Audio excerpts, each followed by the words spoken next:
Hey friends, Neff here. Welcome to episode 23 of Let's Play Pokemon Yellow.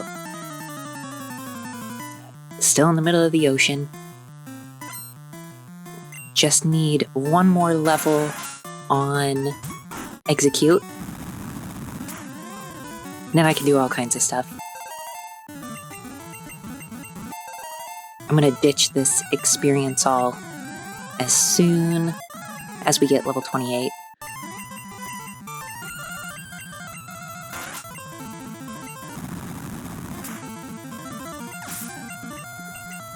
At this point, the value of the Experience All isn't as great as I thought it would be, primarily because these opponents are in their high 20s or low 30s, so the amount of experience isn't that much. A better place for me to do this would be Victory Road, let's say. Or at least a gym.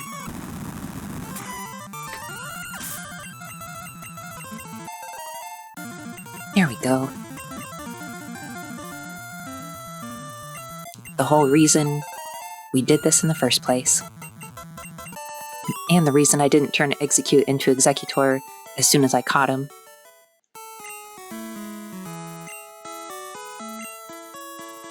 Go into our inventory here. Now that he knows Leech Seed, use our Leaf Stone. And he becomes much, much better.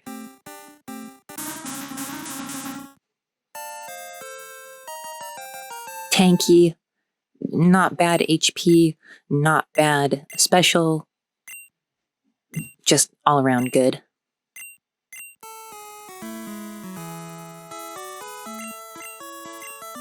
So now that he has evolved, I can put Mega Drain on him.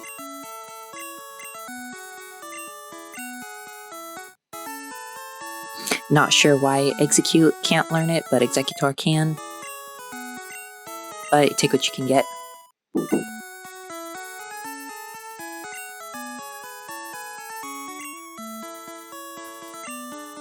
Okay. Just want to let him use up his power points before I go back. Get everybody healed up. I'm going to be tackling the Seafoam Islands today. That particular dungeon is basically a, push the stones into the right place puzzle on every floor. Not anything too exciting, but I opted, when I go back, I'm going to buy some repels, because otherwise you just fight a million seals and slowpokes in there, and it just slows everything down. Really, the only Pokemon I care about in there is going to be Articuno.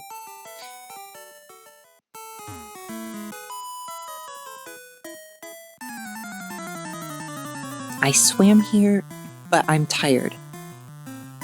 So that to me is a red flag, because you're a ways away from land still.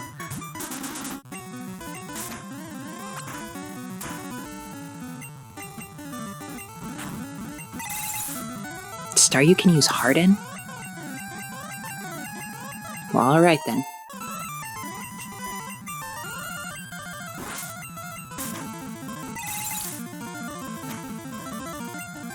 So Mega Drain only has 40 base power, so when you take into account the same type attack bonus and the super effective against water types, it's about 100 power.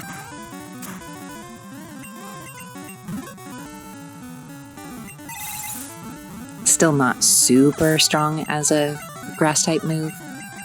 Really, the reason I have it is for in Stadium to use against the rock and ground types.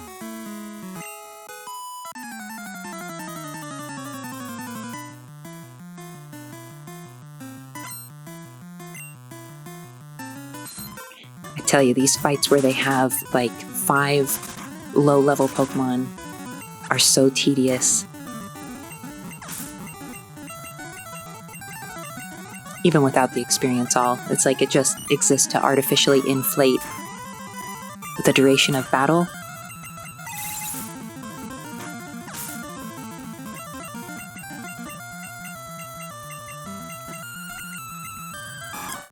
Some good news, though. Most of the team is getting to where they have all of the moves they will have over in Stadium. At the very least, Gengar and Alakazam. Chansey, I want to hold off on TMs with that one just because I'm still kind of considering maybe going Tauros instead. Because I could still use the Hyper Beam TM even though it won't know Earthquake since I put that on Snorlax.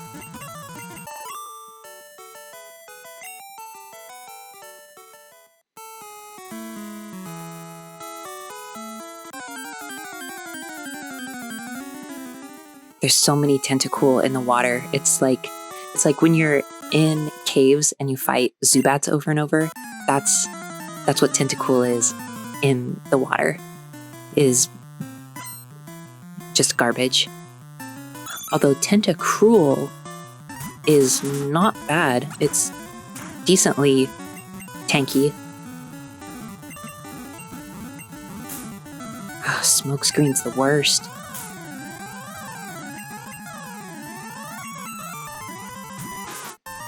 I eventually had no choice to switch.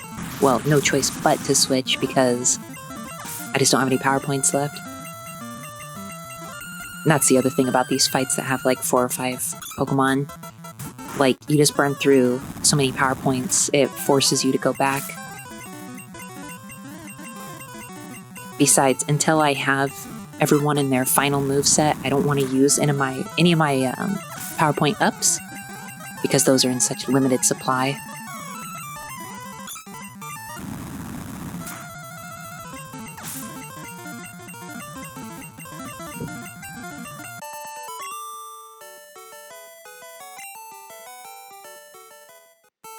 All right.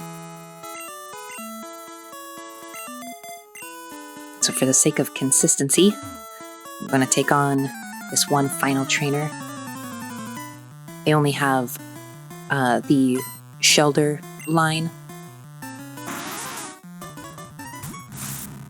And of course, I forgot that I'd already used all of Alakazam's power points for Psychic.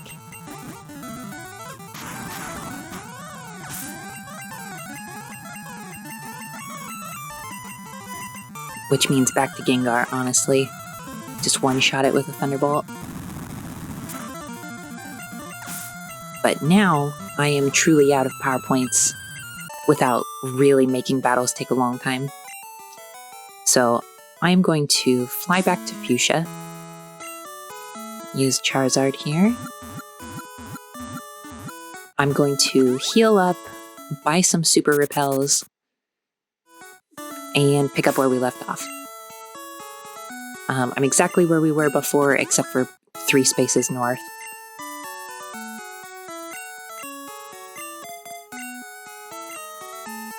Pop a Repel so we can just handle the last of the trainers here before we go into the Seafoam Islands.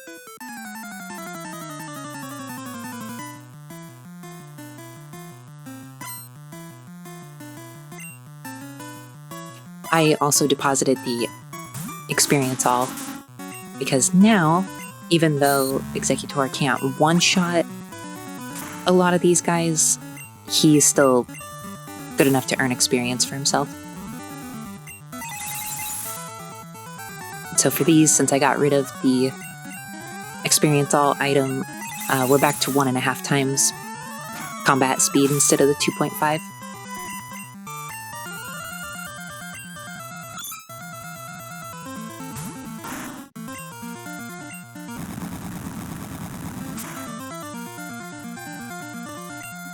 As I was saying, since I'm going to be using the repels inside of the Seafoam Islands, it's really just to keep me from encountering a Seal or a Slowpoke every, like, 5 squares.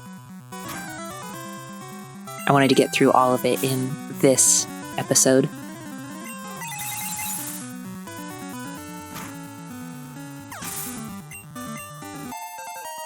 Mostly because I'm excited to get to Cinnabar as soon as possible. I always thought that part of the game was cool, like investigating the mansion and all that good stuff.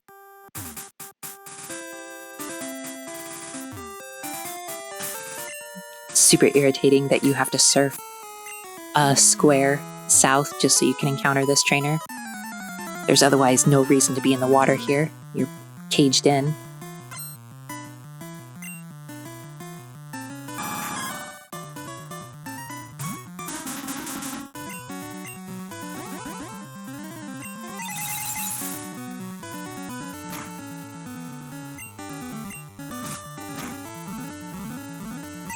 Horn attack is beefy, goodness. I mean, it is 5 levels ahead of us, but still. Realistically, I should have done Mega Drain first, but I was kind of hoping for a crit and just being done with it. 1200 experience, that is wonderful. So, this tells us we're at the Seafoam Islands, so let's just dive right in.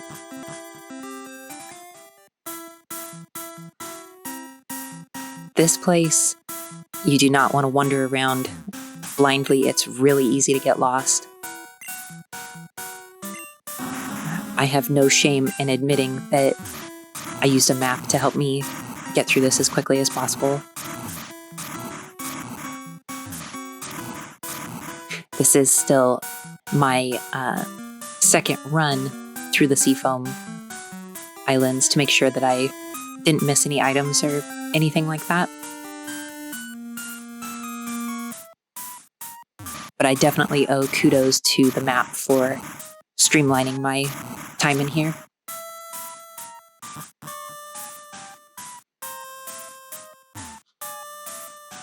So basically, you have 4 stones that you need to move down from the first floor to the second floor, and then from the second floor to the third floor. Or I guess basement 1 and basement 2. But it's a lot of going back and forth.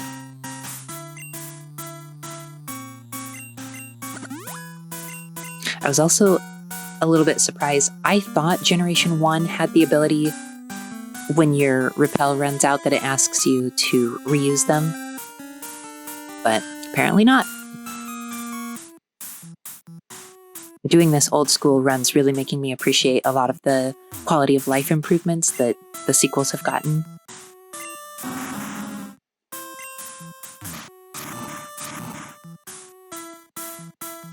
Especially since my objective on this channel, at least initially, is going to be to achieve Pokemon Master status in every generation.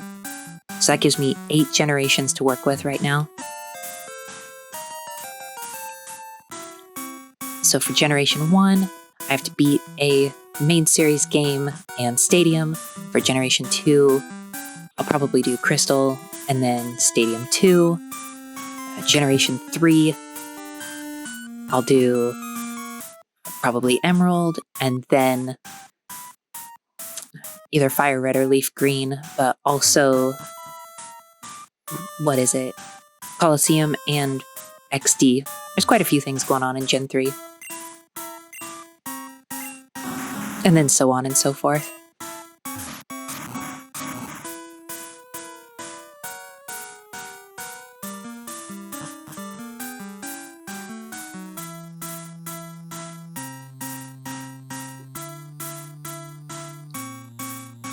All of these floors look so similar to me.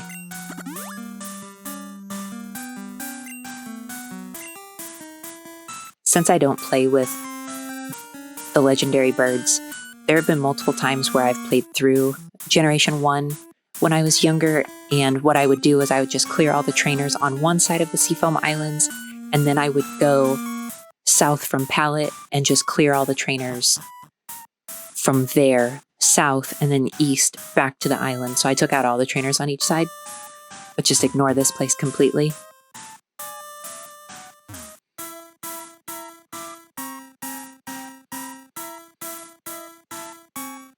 Sometimes when I do these one run right after the other, I forget if I've gotten the hidden items or not. So like right here, there's one just south in that rock. But got it on the first run and then spaced it on the second, so I ended up having to come back. But I'll take care of that in a minute.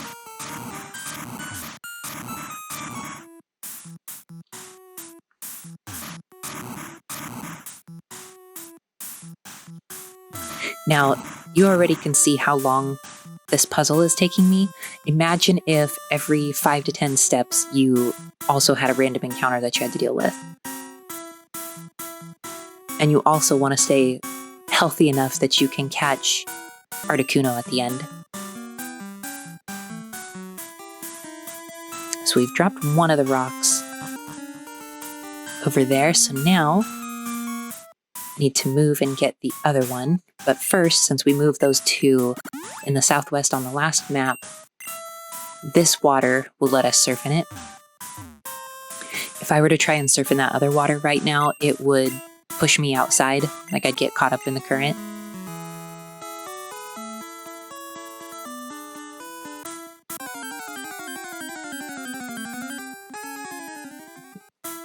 Dealt with that random battle real quick.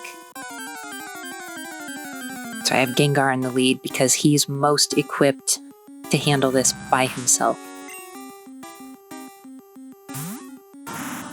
Thunderbolt's going to be super effective. It has the chance to paralyze, but if I can't paralyze it, I can still use Hypnosis to put it asleep. I was actually hoping I would not get a critical hit, so that way I could get 2 in and drop it closer to the red. But it doesn't matter. The difference in the catch rate is minor.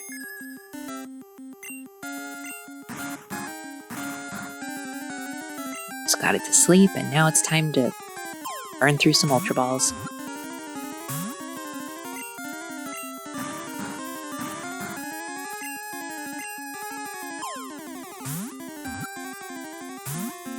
There is a hidden Ultra Ball in this cave, so, you know, like if I would have not stocked up first, if I wanted to just soft reset over and over to catch this, I could use that one.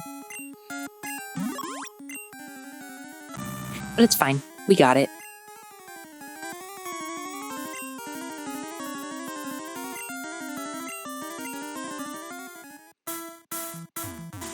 Okay, so that's that.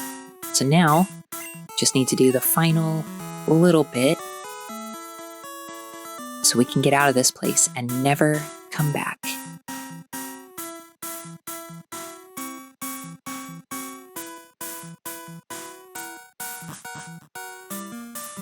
And we need to step up here, push this one.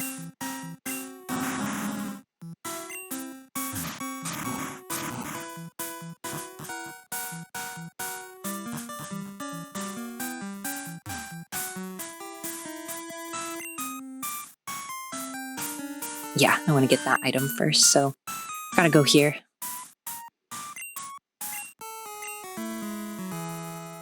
There we go. So this is where the hidden Ultra Ball is if you end up needing it.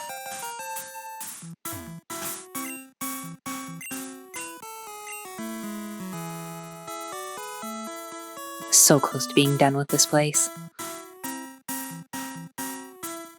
Pretty much gonna go back up the way we came down here.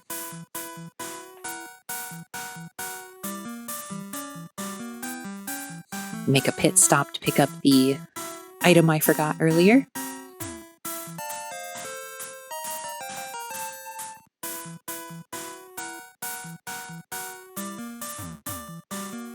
And now we've dropped both the stones here, or boulders. I guess they're boulders.